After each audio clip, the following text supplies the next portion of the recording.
ప్రాణాలు కోల్పోయారంటే చాలా బాధగా సానుభూతి తెలియజేసుకుంటూ ప్రభుత్వం వాళ్ళ కుటుంబాలను ఆదుకోవాలని, అదేవిధంగా వాళ్ళ కుటుంబాలకు తట్టుకునే శక్తిని ఇవ్వాలని భగవంతుని కోరుతా ఉన్నాను. ఈ ప్రభుత్వం కూడా వీరంత తొందరలో ఈ రోడ్డు పూర్తి చేయాలని కూడా కోరుతున్నాను.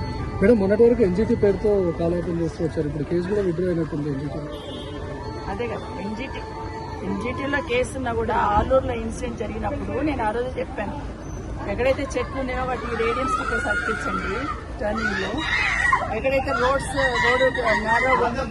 షోల్డర్స్ అంతా కూడా గ్రావెల్ పోసి సెట్ చేయండి అని కొంతవరకు చేసుకోవచ్చు. ఆ తర్వాత రెండు పెట్టిన ఇక్కడ కూడా గ్రావెల్ సెట్ చేసుకోవచ్చు. ఆ తర్వాత మొత్తం గ్రావెల్ కూడా పోయాలి. అసలు యాక్సిడెంట్ స్పాట్ ఎక్కడ మిర్జగూడ నుండి ఆలూరు వరకు ఉన్న స్పాటే యాక్సిడెంట్ స్పాట్. అక్కడనే టర్నింగ్ ఉంటుంది, అక్కడనే ఉంటుంది, అక్కడనే వెహికల్స్ తడబడుతుంది.